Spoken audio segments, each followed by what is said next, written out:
Hey everybody, how's it going? Michael here, and I am joined with a special guest today, someone I have been waiting to speak with for a long time. I've been trying to get this meeting set up for days, weeks, a couple months now.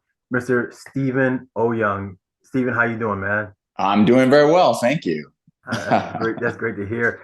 We have been trying to get this set up for a while now. Let's see, all throughout, I think part of September, all throughout October, I believe. Yeah, Yes, it's yes, like yes. It's been a you know how I appreciate you tracking me down. You know how video game development is. It's always so secretive and we yeah. can never talk about anything that we're doing until, it comes out. So we have all these NDAs and everything. Very hush hush. But Oh, it's out oh, now. oh, yes, especially with the character that you're playing. Sure. And of course, Steven is talking about his part in Spider-Man 2. Beforehand, I spoke with Miss Jacqueline, and who played Rio Morales, Yep. and Steven here plays Mr. Negative. And that's right. We have the same agent, me and Jacqueline. Yes, So which there you go. which oddly enough, while I was trying to set up the meeting with you, Yeah. they also were like, oh well, hey, Jacqueline is since you're doing a Spider-Man thing, Yeah. Jacqueline's also Yeah. available. So I was like, okay, yeah, we'll set that up. That's right, man. It's a package deal. Hey, which I am completely grateful for. It's always great when you're like, oh yeah, I want to speak with this person. You're like, Yeah. okay, cool. But while we're setting that Yeah. up, how about y'all talk to this person? I'm like, Yeah. Well, that's a funny thing about like the voiceover world, right? It is very small. The more I'm into it, the more I'm like, wow, everybody knows everybody. It's pretty wild. yeah, it is crazy. Because I've been doing this for a while, and as I said with my interview with Miss Jacqueline, I get to speak with a lot of voice actors in video games, anime, who do background ADR and that kind of stuff. Oh, sure. Yeah. And I'm always kind of surprised with like I was speak to somebody at one event, and then the next one I speak to a different. They're like, "Oh yeah, this is my agent." I'm like, "That's the same person."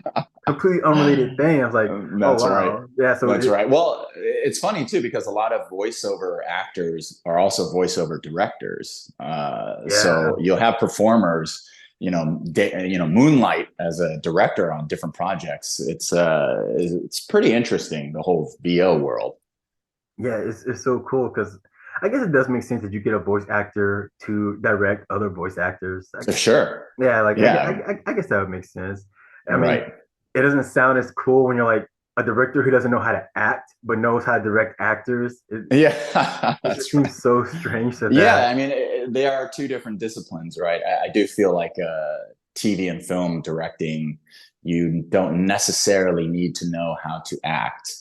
But I do think with a voiceover director, it certainly helps to know what, especially with vocal strain, things of Mhm. that nature, and the range.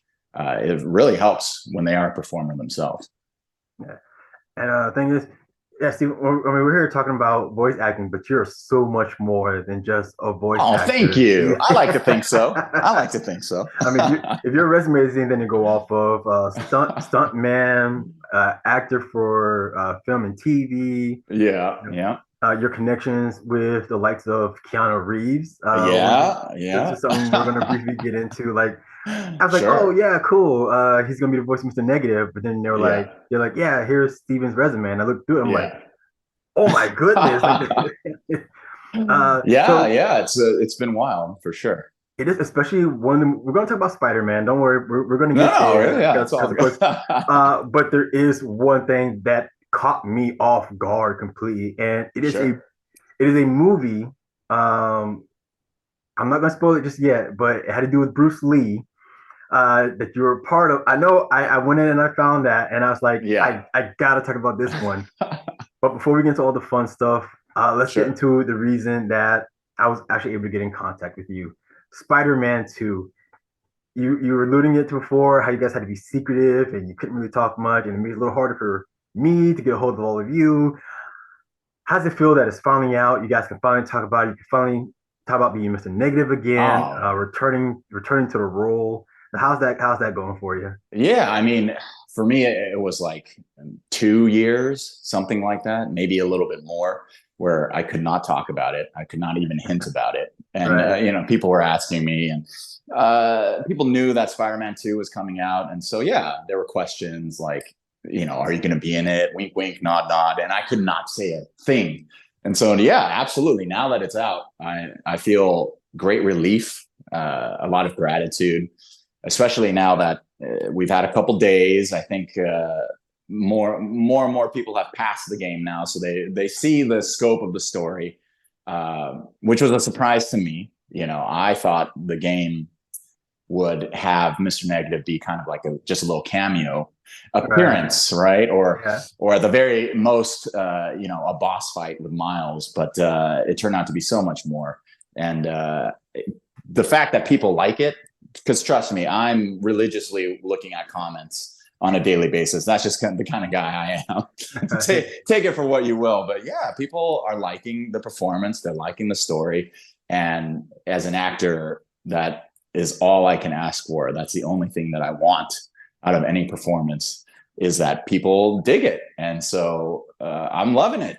I'm riding this wave right now where it's like, Spider-Man 2, possibly up there with one of the greatest, one of the greatest superhero games of all time. So to Yeah. be a part of it again is just like so unexpected for me and so cool. Yeah, it is kind of crazy because like from where we saw Martin Lee or Mr. Negative leave off in the first Spider-Man game, Yeah. it kind of seemed like okay, they had this character, he's kind of done. So if they did bring him back, it'd probably be like an audio file or something, or like you said, a quick cameo. But when you got your hands on the script and you saw it was more than just a few throwaway recording lines, like were you like expecting to be like, hey, Stephen, come on back. We're gonna have you complete like full mocap acting, getting ready, or you just like, oh, I'm just gonna throw back and just do whatever. Yeah, I'm trying to think about when they showed me the scope of it. Like, I don't even know if I got a script. I'm sure I got a script a few days before we did the shoot. But that script was not the full script, right? Mm. So I just got my little piece, and it wasn't even the full piece of my piece. It was like the first thing I think I shot was Miles. Yeah, it was basically the prison break where Craven comes in and takes Scorpion and Mr. Negative. So I didn't even know about the fight scene afterwards or anything after that.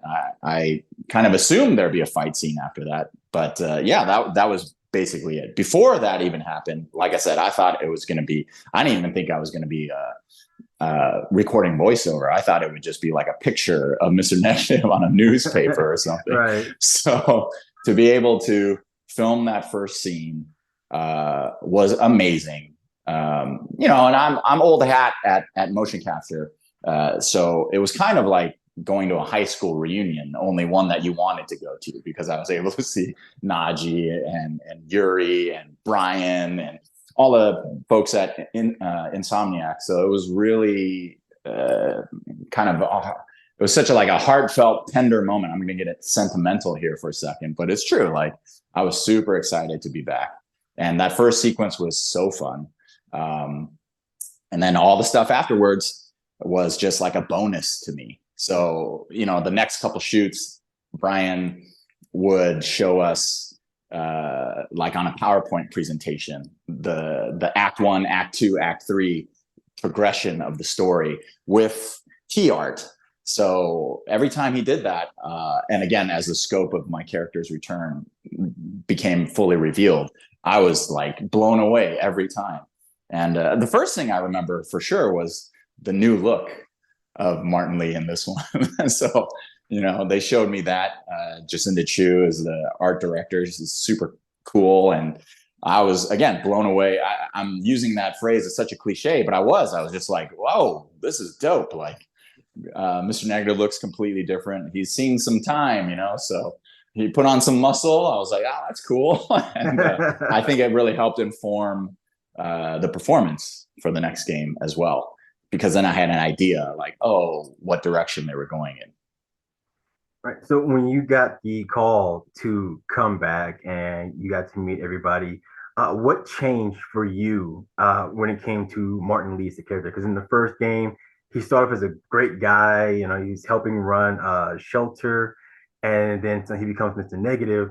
And now in the sequel, you know, he doesn't have to worry about the facade of being the good guy. He's just straight blown villain. So how was that for you that you could just change from I'm the good guy and now you can just be the full blown bad guy? Well, it was pretty interesting because we were filming during COVID. And again, some time had passed. I think the first game came out, what, 2018, something like that? Maybe 2019. But like, there was time in the real world between when we were filming the first game and we're filming the second game. And so all that heaviness from all the events that occurred in the real world and my journey as an actor as well. After I left the first game, a lot of things happened, right? I worked on a lot of different projects. I was doing a lot more voiceover. So I had learned a whole lot as well, just about how to operate in the video game space. So I think I matured a little bit. And what I found was I didn't even try for this to happen. It just kind of came naturally. There was a heaviness to everything, you know. There was almost like a quietness to the performance, which kind of wasn't there in the first game. I think Martin Lee was, a very gentle guy when he was good, and then like super high energy bad when he was bad. But this time he was like world weary, is what I can describe it as. He was tired, he was beaten down, and so when he was mad, like you said, right off the jump, he's a bad guy, right? Yeah, like, but it was like he had seen a lot of things. Mm-hmm. So that was really interesting to play that when I came back. We, as actors, we all say, use it. Like whatever's happening in your life, if you're late, if you were battling traffic, if you got stressed or whatever, if a good thing happened, you're supposed to use everything in your life, put it in there. And so I feel like that's what you're seeing in this performance. So you were just as stressed out as Martin Lee. So oh yeah, I mean, and for those couple of years, absolutely, absolutely. Yeah. So yeah, Spider-Man came out in 2018. I just had to look it up real quick. I can't believe it's been that long. Oh my goodness. Right. It felt like such a short period of time, but also felt like a long time. But yeah, 2018. Right. And also I thought you were in Destiny 2, but it was for the live action trailer. Yeah, I did. Yeah, Destiny. My relationship with Destiny 2 is funny. Yeah, I've done the live action trailer with the director who did King Kong, and I was doing certain cinematics through Blur Studio, which is Tim Miller's studio. So I played Cade 6 in different commercials and different cinematics. Like not all of them, so like you'd have to like pick them out, but like. The most fun one that I did was obviously the live action, but also the death of Cade 6. I thought, when we did that cinematic, it was a really good time. Yeah, and then like having to chase, what's his face, who does the voice, having to chase his voice was. It's the rookie. It's Nathan Drake. Yeah, now I'm blanking. It's Castle. I'm with you. Everybody knows who I'm talking about. Yeah, I should know that. But yeah, it was always fun playing that character for sure. Yeah, because I'm looking at it, and Spider-Man was pretty much your first full blown. It was kind of role. It was. I had done lots of motion capture. I had done stunts and action for a lot of different video games, like the Star Wars, Unleashed, the Star Wars, the Old Republic, those cinematics, right? Yeah. The ones that are like, have 20 million views, and like I was a Jedi in a lot of those, right? Again, because of Blur Studio. But yeah, Spider-Man was the first video game where I was basically co-starring, and where they had my face and they had my voice and not just my body. So that opened all the doors for me, and not only video games, but in voiceover as well. I didn't even have a voiceover agent before Spider-Man 1. Oh, wow. So after Spider-Man came out, that's when my manager, came up to me and was like, "Hey, you might want to think about getting a voiceover agent." And me, I was so naive. I was like, "Why do I need a voiceover agent? I'm a film and TV actor." Right? Yeah. And it's like, and now the funny thing is, the majority of my work is actually video games. So it's funny how life takes different turns. It is kind of weird that way because even though I've been doing this for a while, I always thought you guys had like your agents handle the film and TV and the voiceover and the commercials, and Oh no, I it's was all like, separate. Yeah, it's oh all like man, everybody's got different. You have a different one for each one. You know what I mean? I mean, you're lucky if you can get a high power agent who's doing all the all the things, right? yeah, But like, oh man, yeah. Most of us generally have different agents for different things. it's crazy. Yeah, because running through all of this stuff, I was like, man, he's done a lot of TV and film with you being a stunt man. How did Yeah. how did that work out for you when you were not recording, but doing mocap for Spider-Man? Did they use your expertise? Like, hey, we want Thug number two to do a backflip or something. Like, how Oh did yeah, absolutely. Yeah, like I wasn't really doing too many of the flips, but like if there were fights, things of that nature, yeah, the great thing about Insomniac is they're very collaborative. And I did a lot more stunts in the first game. And I think because, you know, in the second game, by that point in my career and in the story is like, okay, that's Mr. Negative. Like, I think there was actually one point where I did come in and do stunts on Spider-Man 2, and one of the directors at the time was like, "What are you doing here?" It was like, "You're Mr. Negative. What are you doing here?" And that's when I was like, "Oh, right. I guess I got to know my role," which is fine. Like I've always, even when I was a stuntman and you know, rising through the ranks, my ultimate goal and my dream was always to be an actor. And frankly, every time I saw or I had to train actors, I was always looking at them wistfully, like, oh, I'm so close, but so far. But yeah, like the first Spider-Man, you know, very collaborative. I always remember like two things really stand out. It was the subway fight between Mr. Negative and Spider-Man, and the rooftop fight between the Sinister Six and Spider-Man.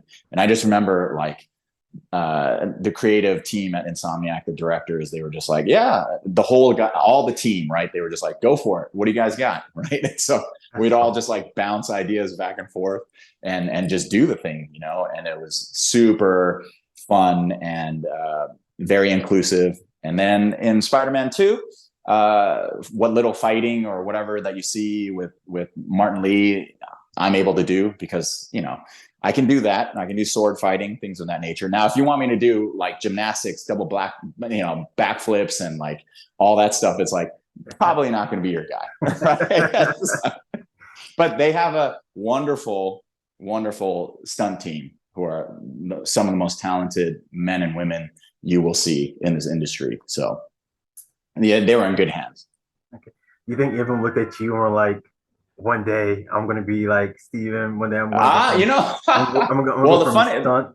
yeah, I think there are a lot of stunt people who are actors. I do, and so you know, I don't know if they're looking at me, but I certainly know that there are many stunt people and people on the team who are multi hyphenates, right? They're not just stunts, Yeah. but they're also actors as well. And so, yeah, I think we're all chasing some kind of dream. I find that with everything in this industry. I don't know if you find it as well, but like I know for like actors, a lot of actors want to be producers or directors. Mm-hmm. A lot of stunts want to be actors, and then a lot of directors want to be actors or producers, and a lot of producers want to be actors. So Yeah. it's like everybody is doing one thing but wants to be something else as well. It's very it's hilarious to Oh see. yeah. Oh no, no, I get it because sometimes when I'm speaking with voice actors, I'm like, man, I wish I can do what you guys do. And every now and again, I get a voice actor like, oh, you got the voice, you can do it. I'm just like, Yeah. no, I cannot. Don't, You don't see, do. this is where Uncle Steven comes into play and says, "Don't. I'm going to give you a little, you know, motivation, man. Like, truly, look. I'll say this. You know, you have the voice, but even if you didn't have the voice, Right. this is my little TED talk for everybody out there. You know what my secret is? A lot of times when I was having self-doubt in this industry, I would always think about, okay, and this is going to sound super cynical, but here it goes. How many, and I say it with all good intentions, I used to think about how many terrible people you would see who are very successful.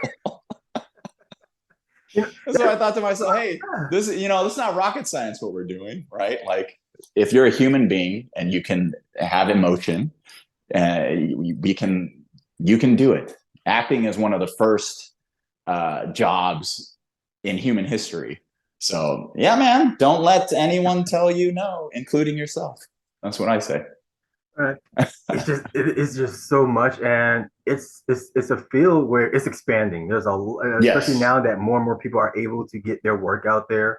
You see more artists who are getting more animations out there, especially on YouTube and Patreon and whatnot. And like, yeah, they find voice actors who want to be voice actors. The amateurs. Uh, how did you get your start as a voice actor? Because you started off as stuntman, right? Yes, I started out as a stuntman. What happened was I always wanted to be an actor, right? And I didn't know how. So I was doing martial arts during my college years and a little bit before that. And my father was a wrestler, so I was always around that kind of physicality. Um, so I got obsessed with martial arts, and I was like, oh, I want to be like the next Bruce Lee, Jet Li, frankly, Keanu Reeves, because The Matrix had come out around that time as well. So I was like, I was either going to open up a martial arts school or I was going to be nothing. Like it was all martial arts all the time, right? Right. And then my father and mother asked me, like, when I was trying to figure out what I was going to do, they were like, well, what would you do for free? And I said, hey, I would probably act because I grew up in Southern California. And I thought to myself, people come from all over the world to Southern California to try acting, right? I live here. I was raised here. I would be remiss to not try it. And of course, during high school and elementary, I was always the class clown. I was always acting in school plays. I just never really thought it'd be like a professional thing, right? But mixed with my martial arts and then me liking to perform, I was like, okay. And then my parents' blessing, of course, as well. I was like, I'm going to try this. So I didn't know how to start. And so for like many years, I was like unemployed. I was looking around what is it? Backstage West and all these, I was looking at classified sections for work, for anything, for any kind of performance work. And then one thing that finally hit was this live show called Pirates Dinner Adventure out in Buena Park, which is like medieval times, but with pirates. And so I remember, yeah, so it was like a live show, and I got into that. And everybody in that show was a professional stunt person or aspiring stunt person. And that's when I was like, oh, wow, like our fight captain was like the fight choreographer for Alias at the time, and I didn't even realize like, oh, right, stunts could be a viable option. So, I got into stunts through that. And then, with stunts, it's like anything. It's like you got to be good, and then people got to know you. And then once people know you, they can recommend you for things. And then once you're recommended, you obviously try out, you audition for things. And from there, it's really just up to you and the universe whether you get a job or not. But once you get your first job, you're kind of in. You know what I mean? Like now you're a professional. So that's what happened. And then after I was doing stunts, like I said, all that time I was trying to be an actor, but there's really no crossover, between departments. Like when you're stunts, you're stunts. When you're an actor, you're an actor. You don't mix.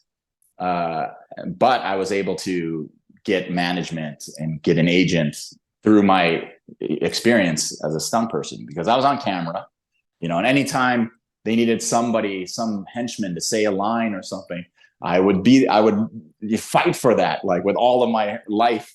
So technically it was like I was doing acting, even though I was stunts, right? And I had enough of a reel to put together, just enough credits to put together a reel. And I fooled everybody into thinking I was an actor. And then, I mean, that's this whole business, man. I Fake was it gonna till you say, make yeah, it. isn't it acting just pretending that you're somebody else and then do it? Absolutely. Yeah. Exactly. So that's my route. Some people go to school, right? Like they go to Juilliard or they go to a professional conservatory. I feel like I learned on set getting my butt kicked by A-listers, so I was able to learn filmmaking through that. And here we are today. See, I didn't think of being a stuntman as a viable way to get into acting because honestly, the stunt department is appreciated in Hollywood by movie stars, Yeah, but in the industry as a whole, they're kind of underappreciated. I mean, you've heard actors and producers talk before that the Academy and the Oscars should have sections for sure. stunt people, but of course, Yeah, Hollywood only sees like they're the background, they're behind the scenes, yeah, that's right. they're not on the camera. Yeah. But you do start to see like a few more stunt people who start to come in and play Oh yeah. acting Well, roles. and yeah, absolutely. And now you're having people like Chad Stahelski and David Leitch and all these people who are stunt men who became stunt coordinators, who then became second unit directors, who are now directors, right? And you'll have that happen as well. Yeah, I do. As much as I always try to like leave stunts behind to then be an actor, like I always have to thank the whole stunt world because that's where I came from. That's where I cut my teeth. And you learn a whole heck of a lot doing stunts. And yeah, frankly, stunts, I always say this, stunts and hair and makeup are the coolest departments because like stunts is obviously cool because everybody's a daredevil and they're funny. And then hair and makeup, you go in that trailer, no one can bother you for 20, 30 minutes. It's very peaceful. But yeah, stunts, like in all seriousness, they are the kind of the uncelebrated heroes of the industry. But I do feel like more and more people, like yourself as well, are recognizing their contribution. So yeah, maybe one day they will get their Oscars. But you know what? It's not about the awards, man. Personally, I'm just like, yeah, of course, it'd be nice if there was an Oscars Yeah, yeah, category. yeah. But like, I'm all about the work. Like, do we work? Can we work? Are we respected like that? Yes. Then Yeah, we're good. and I noticed that when it comes to like the stuntman, someone again, I know the actors, especially like Denzel Washington and Keanu Reeves, love Yeah. their stunt people. Yeah. They respect them, especially Keanu Reeves. He Keanu for has sure. I want one of those Rolexes or a motorcycle, man. Keanu Reeves loves his stunt team. He does. Yes. Man, so like that is crazy because from the outside looking in, it's like, Yeah. oh, they're just stunt people, but from Right. the inside, they're like, no, these are hardworking individuals Oh yeah. who make us look good. So like you get people Yeah. like Keanu Reeves who are just absolutely infatuated with the stunt team Yeah, and look, love it. the top of the top performers, the top of the top actors, they know that the stunt people are there to make them look good. And so, people like Keanu Reeves, they're very good to their stunt performers. And yeah, very classy. That's all. They're very classy. It's nice to be appreciated like that.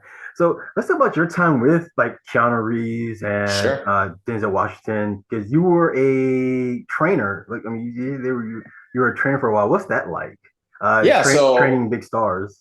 yeah, well, the training came from because I was fight choreographing or fight coordinating the movies, right? So yes, I come up with I'm part of the team or in charge of the team that comes up with the fighting, and then we also have to then train the actors in how to do the fight, right? And show them how to do it, and then also just whatever techniques, choreography, all that stuff. Uh, yeah, I mean, initially it was very nerve wracking, right? Because you're like, oh, you grow up watching these people, but then you realize you're a professional as well, and then they respect you as a professional. And then at a certain point, you're just doing a job, right? Right. But of course, it was super fun. I mean, working with Denzel Washington on Equalizer 1 was like 1 and 2, frankly, it was like at a certain point, I think I got a little too familiar. I would walk around and start calling him, "What's up, D?" Like, like his friends would say, his friends would call him that. Like, you don't call him that. You're just a worker, right? But I was like, okay. But he's a class act. All of them are class acts. Keanu Reeves, I worked on, I think, a couple movies. 47 Ronin, that was years ago. So Oh I was man. part of the team. Yeah, I was part of the choreography team, and I was helping him run the fights as well. And every time and then I worked with him on like John Wick 3. and other things. And every time I see him, I'm always like, "Hey, what's up, Keanu? I'm Steven. Do you remember me? I worked with you on 47 Ronin." And he's always like, "Oh yeah, for sure, for sure." And it's like, "You don't remember, but you're so sweet. You're so nice to even entertain the thought. I appreciate it." So Yeah, yeah, I mean, really cool experiences all around. man. So did you pick anything up from them acting wise, like while you're working with, especially somebody like Denzel Washington, who's like Yes, one of the best to do it. Like, have you picked up yes. any tips and tricks from him? Yeah, absolutely. Well, I don't like to share all of my secrets, but I think the most important one is they have a presence, right? And I think what that means is they don't push it. And for anybody there that studies acting, like, that there's this, you have an impulse to like to show your emotions, right? To be really big with things. And the real professionals, the super A-listers, they're like so quiet. They're so small. They're so inward because they know that the camera is going to pick up everything, because the camera is like this close, right? When it's this close, you don't have to do a whole lot, right? Right. And I remember seeing playback of all of them. I mean, Adam Driver, Keanu Reeves, Jennifer Garner, Denzel Washington, to be on set and to be like 20 feet away. This is just my personal experience. They would do a scene and you'd almost be like, I can't really tell what's going on, right? Hmm. Right. But then when you watch it on playback on the monitor, or you watch it in the theater, you're like, oh my God, like you can just, it's incredible, like what they're doing. But in a way, that's a lot like real life. Because if you look at somebody from 20 feet away, 20 yards away, and they're having an intimate conversation, even if they're like super pissed off or they're Right. super happy, like sometimes they're so just intimate with each other that you can't really tell what's going on, right? Right. and There's no and context. exactly, like, Yeah. whereas with a high school play or like with amateur acting, if they're 20 feet away, they're like, "Hello, I'm haha," and you're like, oh, okay, that's what you don't want to do when you're working in film and TV, Okay. so Well, that's what I learned. I know with theater kids, they're kind of taught to overexpress themselves because Yes, on right, stage, like you said, you're so far away that you sure, don't really get that intimate context. Like you sure. have to overact in order to get it out there. Uh, when it comes to film, like you said, is vastly different. Yeah, For you to go from being super energetic with the choreography to having to be a lot more emotional and sure, like get your words out with little action. right, right. How did you learn to separate Stephen the stuntman, because you had to Yeah, be energetic, you had to be fierce, with Stephen the criminal who has to yeah. Right. be interrogated by police? Yeah, Because yeah, yeah, I saw you demo reel, and I know you had a scene like that sure. with a murder Oh, that was victim. yeah, CSI Yes, Vegas. Vegas. Yes, Yes, there yeah. you go. Yeah. Right, right. So like those are two vastly different things. Right. Yeah. So like, Well, again, yeah, I study, I say I study. First of all, I chose this industry because I love movies, right?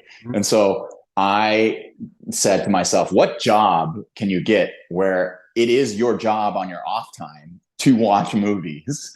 Like, well, doing acting. So I love watching movies.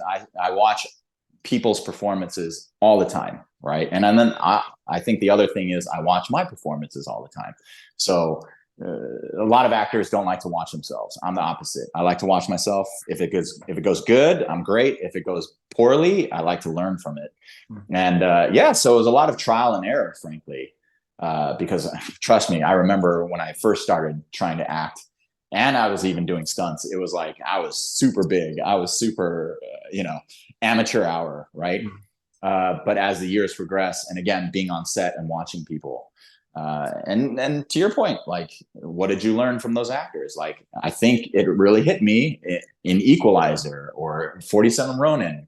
That was all the way in 2012 when I see what they're doing, and then in real life, and then I look at the playback and I go, oh wow, that's how they're doing it. I even remember Bruce Willis. He had given a tip on acting as well, where he said, just be still, do as little as possible, right? And that was very hard for me because I am naturally a very energetic person.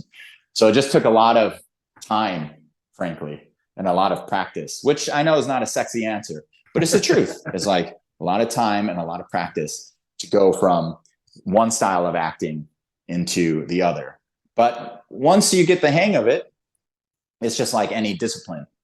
Once you've practiced it enough, it's like very internal. So now, to be honest, like I actually have the flip side problem now. Whereas when I was younger, I always had a problem like trying to keep it in. Now, as I get older, I have like it's tiring to be like, like super crazy, super on, right? Yeah. So to anybody that's trying to study film or TV acting, which yes, it is different than theater acting. Like I would just say, do that. Just practice smallness. Okay. So, okay, I can finally talk about the one thing I've been wanting to ask you, but Oh, sure. before I get to that, I do want to ask you one more follow-up question from your expertise. There are a lot of people who would love to get into stunt work. You see it on Yeah. YouTube all the time. Yeah. And I'm not talking about people who are like, oh man, I'm gonna be the next Jackass star. It's like, no, there are people who like who really want to do martial arts. Like they've been doing Yeah. it forever. They want to get into Right. the industry by being a stuntman. Yeah. What is a clear way for them to get their start? They've already started being athletic and doing martial arts. Yeah. How do you Right. get yourself out there to at least be part of the stunt team? Well, number one, going back to your point, I'll just put a finer point on your point. Like if you're gonna be a martial artist or any kind of athlete, uh, because you don't just have to be a martial artist to be a stunt person, like, but you do have to be an athlete. You got to be really damn good. You got to be like the top 1%. You don't have to be the best, but you got to be damn good, right? And so that's what I would say. Like over anything, I would say just train until you're like almost Olympic level, you know what I mean? Or at least until you can look like you're Olympic level. Yeah. And, that's what I always told myself when it came to martial arts, because I know I'm not the best martial artist, but with film and TV, it's like I need to look like I'm really good. So you just have to look like you're really good. So do that. Anytime you have off time, practice your discipline, whether it's gymnastics, whether it's wrestling, whether it's martial arts, whether it's car driving. You got to be damn, damn good.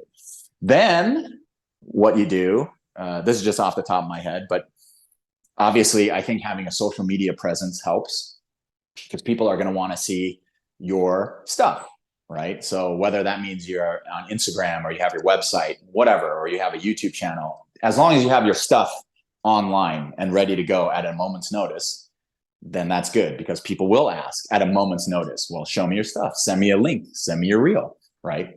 So do that. Then number three is it's all about networking. So you have to go to the places where stunt people train, right? And so in LA, that's different than in Chicago, which is different than in New York. But there are those places. And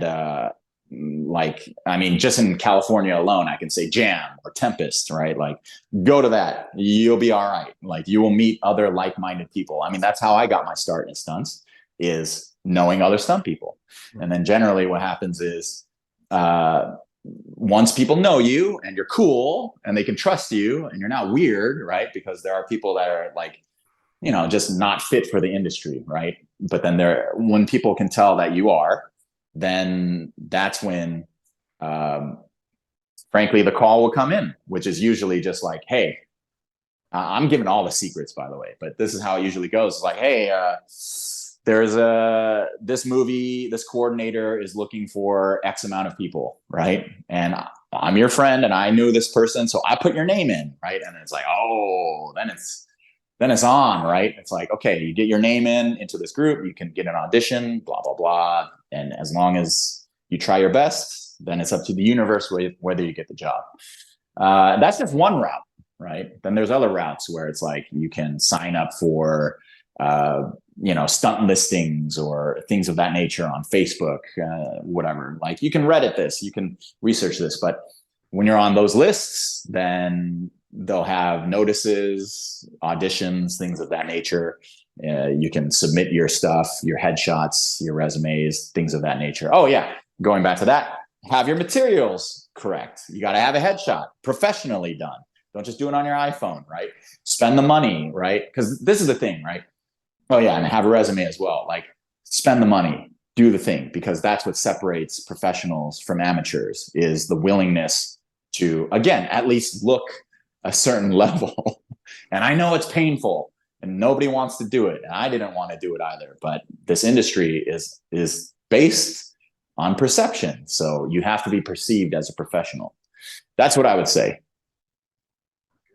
All right, so before we get to the Bruce Lee movie, because I really want to talk about this because Oh yeah, it's caught me so off guard. which one was this? Before we get to that, what kind of martial arts did you take? Like, what did you study?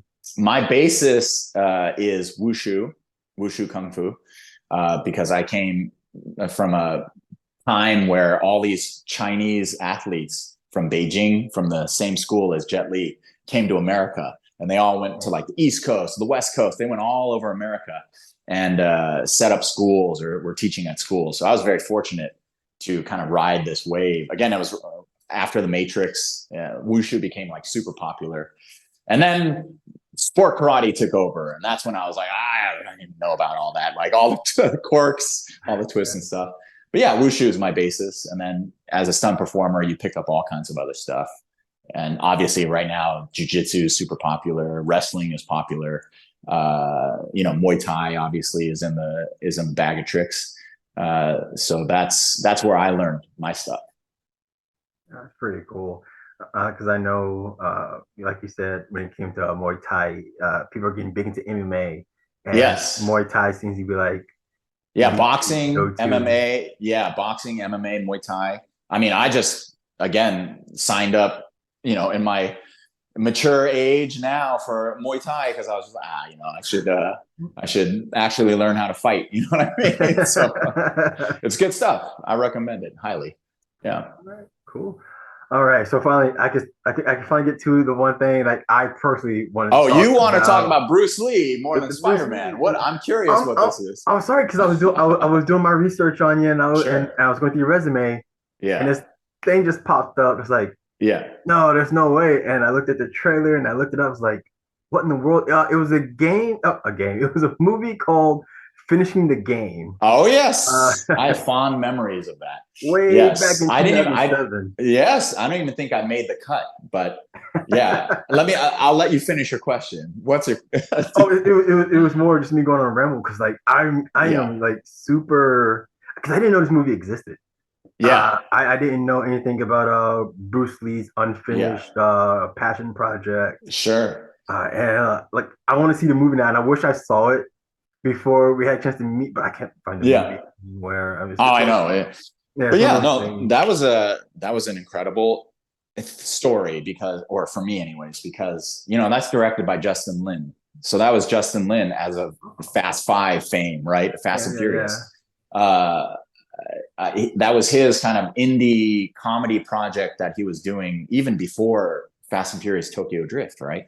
Mhm. So I had a friend who was an intern, and he told me that Justin and the production was looking for a bunch of extras to play extras as Bruce Lee, right? Like, because the story is about after Bruce Lee's death, like trying to find the next Bruce Lee. And so they just needed a bunch of Asian dudes that looked like Bruce Lee. And if you could do martial arts, hey, good for you, right? Right. And of course, I was doing martial arts, big into martial arts, and I was trying to be an actor. And at the time, it was very difficult to get a SAG card. It still is difficult, but people have their ways. But I was like, I'd spent years trying to get my SAG card, and you can't even get into a professional show, any kind of project, unless you have your SAG card. But how do you get your SAG card? You have to be in a professional production. So there's this catch 22, right? Right. But one way you can get it is like to be in the production, and then they basically just pay a penalty to SAG and say, hey, no, we're just bringing this person in, right? Because they have special skills or whatever. So Justin and his production company, God bless him. I'm so grateful to him forever for my career. I got my SAG card because of that movie. So I went in, I went in and, we had like 50 people who were extras. And, I had a picture of me like jumping in the air in the splits as my headshot. Right. And it was like, okay, so clearly I knew how to do martial arts. And so Justin picked, I think 6 or 7 of us to like say a line. And that's how you get your SAG card. You have to like say something. So, I was one of those 7 people who were able to say a line. I don't think they used me, in the final cut, which is fine because I don't know if I want to remember looking like that, right? Like skinny little scrawny kid with crazy hair. But like, after that, I got my SAG card, and that is how I was able to then be in TV, films, and now video games. So thank you, Justin Lin. You're the man. It's just I didn't know anything about this thing. I was like, oh, I didn't know somebody made like I wouldn't even call it a mockumentary, but it kind of has like this mockumentary style. Oh, for sure, direction in it, yeah. No, well, and here's another little thought experiment. Like, give it up to the OG, Bruce Lee. We talk about Asian representation a lot and helping people of color and things of that nature. But it's like, if there were no Bruce Lee, there would be no Justin Lin making a movie about Bruce Lee, which would then be no Stephen Oyoung getting a SAG card because of Bruce Lee. And then there would be no Mr. Negative or at least, who knows what would have happened, but it would certainly have been a lot harder for me to get a SAG card. So Bruce Lee helping everybody out, ladies and gentlemen. Who knew? His legacy continues. His legacy continues, right? Like how powerful is that? We can only hope to be, something like that when we go. Yeah, where your presence is felt for generations. Not even trying, really. It's like, there you go. Yeah, that's what I'm saying, right? It's like it's crazy. Yeah. So speaking of like Bruce Lee and martial arts, have you ever wanted to do like a wire fu movie? I know this is completely different from Bruce Lee. Sure. Looking at your resume and stuff, I was like, oh man, I used to like, because it was the early 2000s. I really loved, because growing up, for me, I really loved House of Flying Daggers. Sure. Crouching Tiger, Iron Monkey. Yeah. Oh, Iron Monkey was amazing, man. Yes. Donnie Yen. You're a Donnie Yen fan. And the thing is, I didn't even know about that. I didn't know anything about Donnie Yen when I was like a kid. I just thought this is so cool. And actually, wire fu movies was kind of like my introduction to Jet Li. Yes. I didn't know about Jet Li until I was I didn't even know the term wire fu. I thought it was all it was all kung fu. But have you ever wanted to do one of those kind of movies, like a wire fu? Of course, absolutely. I do think the time is probably past, right? Like for that genre in the States, anyways. But like, I would love to do something like that. That's why I practice martial arts coming up, because I wanted to be Jet Li. I wanted to be Donnie. I wanted to be Bruce. So if there was ever a project like that, hit me up, producers, if you're watching this. I would say yes immediately. With streaming services, a wire fu movie would do great. Like that's what I'm saying. Yeah, I'm sure a lot of people would be like, "Oh man, I remember back in the early 2000s." Especially from China, because again, that's where I learned about Donnie Yen and Jet Li. Right. They used to do like wire fu movies like crazy. It was it was their 90s action movie for us. That's right. Exactly. Our Schwarzenegger and whatnot. So like, exactly. It's like seeing those kind of movies. I was just like, oh my goodness, it's so like Matrix is cool, but have you seen like Iron Monkey and stuff like this? Like, those everyone's like, oh my goodness, Matrix. I was like, wire fu. Well, time is a circle. So what's old is new. So it might be coming around again. Who knows? Who I hope knows? so. Maybe Steven, the producer, would do something like that. I am trying to write a movie, so yeah, I'm with Oh, you. well, there you go. We might get Stephen Oyoung presents, That's right. That's right. or we can do like Quentin Tarantino. I forget which one he did. Was it Iron Monkey that he helped bring over to the States? Yes, I think on DVD. Yes, Yeah, I remember. absolutely. I Yeah. remember he's a fan of those kind of things too, and I remember Yes, he that's helped right. bring one of those. So like I got it's to get on a crazy. Quentin movie before he retires. He's got one last movie in him, Oh man, so we'll see what happens. I've always wanted to meet and talk with him. So Sure. maybe with this last movie coming up, maybe I'll get a chance Yeah. to talk to the man himself. Anything is possible. Absolutely. It is, especially the way my career is going. I don't know. Yeah.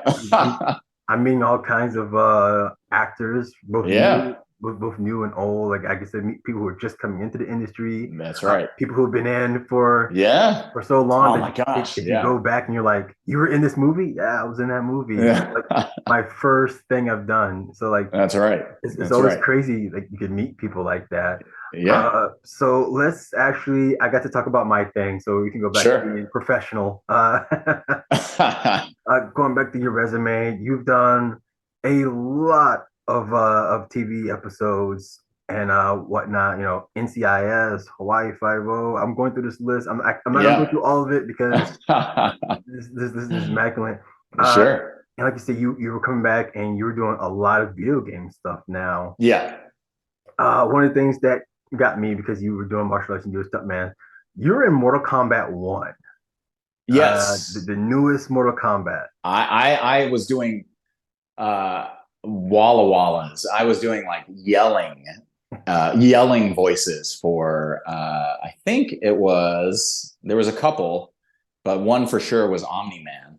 So when you Really? hear Omni Man yelling, that's actually me yelling.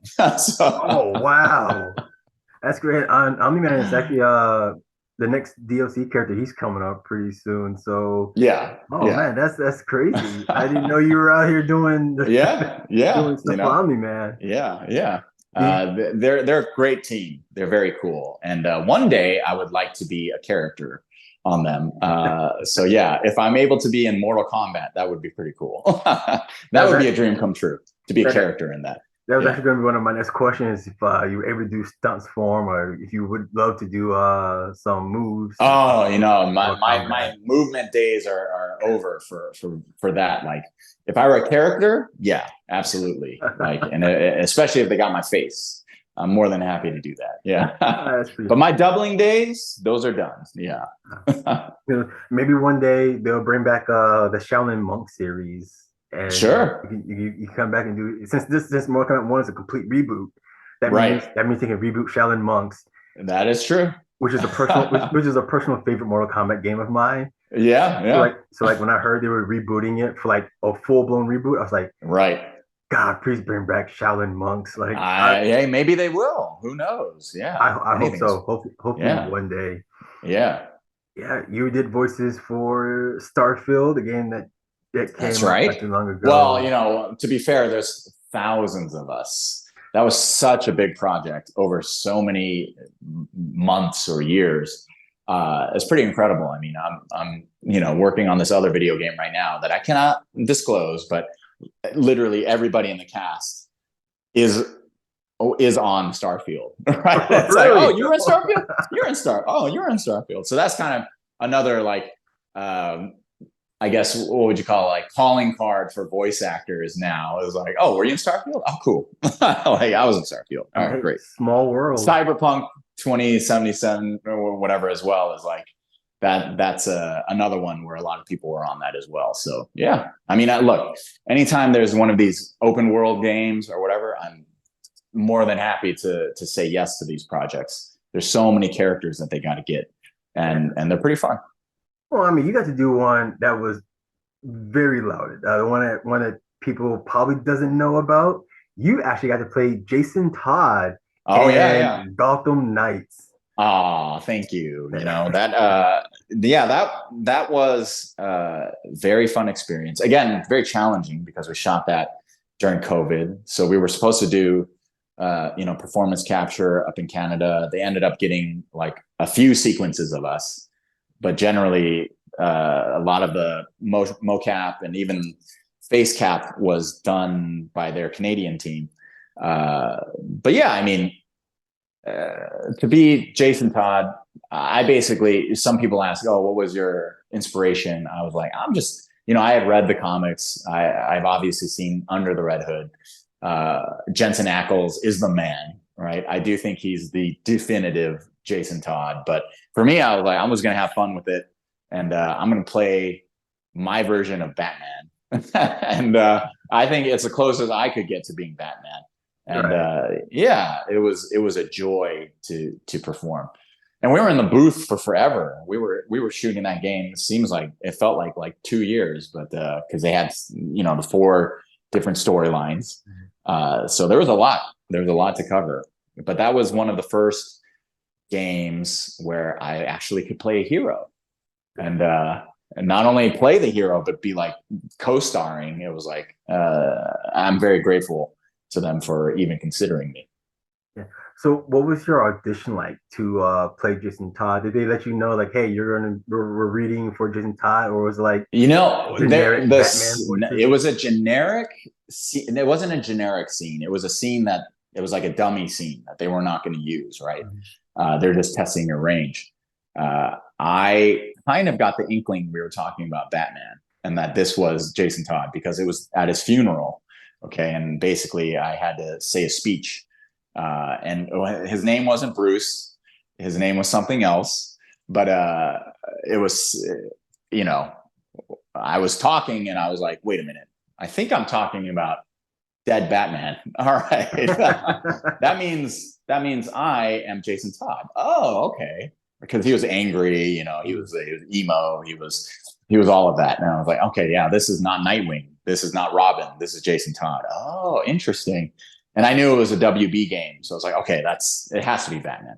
Yeah. Uh, and then the actual audition was they just had a bunch of really big dudes come in. I mean, 6'4", all kinds of races, right? It was like black, white, Asian, Middle Eastern, Hispanic, whatever, and all kinds of sizes too. So there was big dudes, small dudes, but everybody kind of looked pretty tough or had like a tough voice. And I was like, oh, okay, they're really just they're just seeing what's up. So yeah, I was able to do the audition. Thankfully, they saw something in me, and I had a lot of fun doing it. So it was just that one read, or did you like, hey, we have you come back and do a second read, or Oh, yeah, I was fortunate. I was only one read. And oh, then, but the thing is, I didn't hear about it. I didn't hear that I got the job for like months. They were like, hey, you remember that thing that you did months ago? Yeah. Hey, you got the job. I was like, oh, all right. Okay, cool, cool. All right. So, yeah, that was my experience. so how does that work out for you as a professional that you go to these auditions and you don't hear anything for weeks on end? Like, do you just like feel I lost a part and you just finish and go somewhere else, Uh, or you do you know, hang you, on to it? yeah, when I was younger, I would do both. I would hang on to it. And then also I would think to myself, oh, I didn't get the thing. And I'd be really sad. I only do that now if it's a thing that I really, really want. Right. So I'm not going to sit here and lie to you and say that I don't ruminate about auditions that I have not heard about. But generally speaking, now I'm very fortunate to get, a number of auditions to the point where I'm like, okay, well, in my head, then it's gone, and then I try Mhm. not to think about it because I want to think about the next thing. And so, again, a little TED talk to any actors that are trying to have good mental health is I would say, yeah, focus on the next thing. Once you're done with that audition, it's done. It's totally out of your hands. And I've been privy to casting before for other projects, and I know that there are so many moving parts when it comes to casting. It's not just your performance, and it's not just you. Sometimes it is. Sometimes it's very personal. Sometimes somebody doesn't like you. Sometimes somebody doesn't like your thing. But generally speaking, yeah, you're just supposed to do your best, and then I've said it 3 times now, but let the universe take over because it's like scheduling. There's things like such a minute thing, like even the height. Are you too tall? Are you taller than that person? Are you shorter than that person? How do you guys look matched up together? There's things of that nature which are completely out of your control. So just try to do your best performance. Try to be you. Don't try to be anybody else. And that, I think, is the best way to have a good, clear mind in this business and longevity, frankly.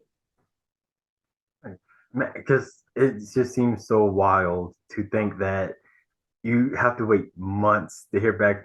I mean, if you try to get like a regular job, like, oh, I went to my interview, and you Yes. don't you don't hear back for months, you're gonna think Oh I yeah, didn't get that job. for So sure. like it's so wild to hear that as an Yeah. actor. Just because you don't hear Yeah. back for months doesn't mean Yeah. you don't have it. Oh So yeah. it's like, Look, ooh, yeah. I mean, that is that's why when people are like, "Oh, I want to be an actor," it's like, "Do you?" Because yes, there are a lot of little things about being an actor that are very mentally taxing. mm, And yeah, generally speaking, if it's gone months and you haven't heard, yeah, you got to just give it up. You just okay, you give it up because if you're still thinking about it months from then it's like now you're just fantasizing. You're being fantastical. You do have to be realistic. yeah. So speaking of, I mean, you may sound like you've spoken from a pretty big experience yourself. Has there ever been a project that you really, really wanted, and then when you didn't get it, it kind of like Of course. it messed with you Of mentally? course. Oh yeah. I mean, there's been a few projects. Absolutely. I dare not name them because then it's then it's written down forever. That's just for me to know. But yeah, there's been at least two in my career for sure. One's a video game, and one is a TV show where I was just like, oh, I felt like I was perfect, you know, and I even felt like I did a good audition, right? And it's just like, to not get it, it does make you sometimes question whether you even want to do it anymore. But, you know, then you snap out of it however you can. For me, I just realized this is what I am. This is what I do. And even now, I'm starting to think this is who I am. I know you're not supposed to think that your job is identifying you as a person, but I think that's just me. Like I think I am an actor. So there's nothing else I can do. So, I mean, you talked about that you just have to let things go. But for some people, it's really hard because they're really passionate about being actors. They really feel like they can do it. But of Yeah, course, the rejections, and everybody knows when it comes to things like acting, you're going to receive a lot of them, especially at the beginning. sure. Do you have any advice for someone to mentally prepare themselves for the rejections and feel like, oh, I'm not good enough, or this was a mistake? Oh, well, look, I can't tell you anything that will help you not feel like, that debilitating self doubt, that crippling self doubt, because I have it myself sometimes, right? We all do. We're human. You're going to feel like, oh man, I'm not good enough. Or you're going to have, when you're low, you're going to be super low. But when you win, oh, it's all worth it. So all I can say is you just have to, it's such a cliche, but you just have to have grit. You just have to not quit, even when you feel like you want to, even when you feel terrible, you still have to do the work because that's what we all do. It's not just actors. People go to work all the time. They don't want to work, but they got to survive. They got to live. They got to feed their family, right? Like we are not alone. This is a very typical human condition. So if everybody else can do it, you can do it too, right? Like find a way to just keep doing what you're doing. You will get better, or here comes the real reality, or you'll just wash out. Some people just do, right? Like it's just not for them, and that's okay too, right? Like I'm not an astronaut. If somebody would be like, "Hey, Stephen, just don't quit. You can be an astronaut," I'm like, "Hey, that's not for me, man." Right. But if you do feel like this, somebody put jealousy into this light, into a positive light. They said like, hey, when you look at somebody and you're jealous because they got this role, or you feel that pain, of desire for that role, that means you're still meant for it. You know what I mean? Like that means there's a deep part of you that wants to do that. So you do have to act on it then, right? Like there are people who really, really want to do this. And those are the people that are going to be successful.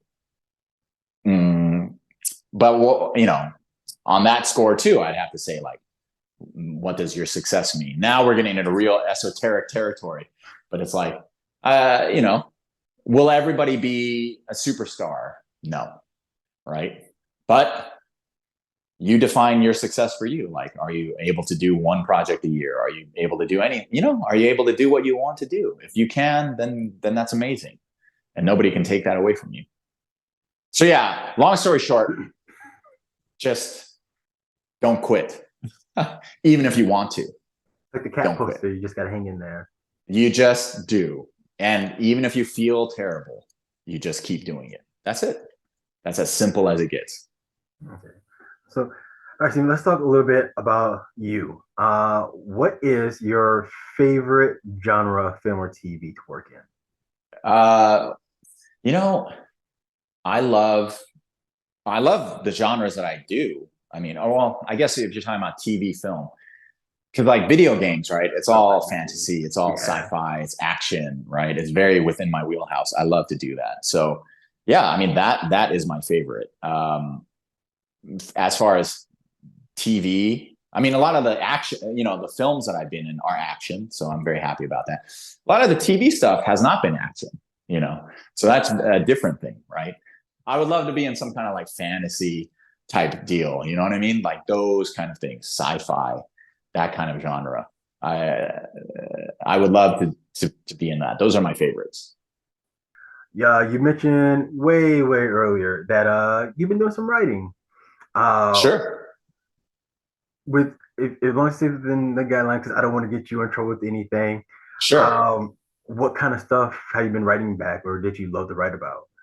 Oh man. Well, I'm trying to do like, obviously, like, what do you call it? See, I'm a terrible writer. I'm trying to do things where it's like, oh, really profound, right? Mm-hmm. And then what happens is I always end up going back to, I think, crime thrillers, because I do love watching crime thrillers.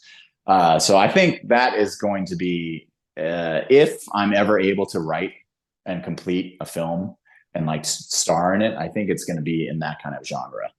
An American crime story, an Asian American crime story. Those are the things that interest me. All right, that sounds pretty cool. Like, who would if you had the chance to like produce as you write it, who would you like to cast in your thriller? You have any idea of the kind of people you love in it? Oh, well, frankly, just my friends. I do know some talented Asian actors, and not just Asian, but just all actors. I know all kinds of actors. Yeah, I would do that. Mostly because we're available and we're cheap, because if you ask me who I'd cast as like an A-lister, I can't afford that. But yeah, I have obviously, like anybody else, I have my favorite actors for sure, but yeah, if I was going to do a movie, I think I would cast the people that I know. It's always the best way to start, is to just get your friends involved. Yeah, I mean, that's how Martin Scorsese did it. It's like, why not? Him. Yeah, exactly. And now he's one of the most influential directors of our lifetime, really. Exactly. So, who inspires you as an actor? I know you said that you had this big respect for like Bruce Lee and Denzel Washington and Keanu Reeves, like watching them perform. But who influences you as an actor? Ooh, well, that's a good one. I always want to be like Tom Hardy. I think that guy can do anything. So I love him for sure. That's just the top of my head. Yeah, like if I could be like a Tom Hardy, I'd be pretty happy. And then Denzel Washington is probably the top of the tops for me. But there's only one Denzel. So, Yeah. but if I can even be a little bit like him, that would be pretty amazing. All right. So, see, what do you think when it comes to your acting is unique for you? Because we talked about Keanu Reeves, how he's just a cool Sure. guy. Denzel Yeah. Washington, he's just smooth and charming. It's like Sure. there's something about his charm that Yes. carries. Yes. So what is it? Do you think personally for you that makes you Ooh, an that's a great actor? question. I don't know. I'd have to ask the people who watch my stuff. I really don't know. All I can say, I don't. Yeah, I mean, I don't know how I come across, but all I can say is I feel like I'm very production friendly, and I do feel like for whatever the genre requires, I can give that to you.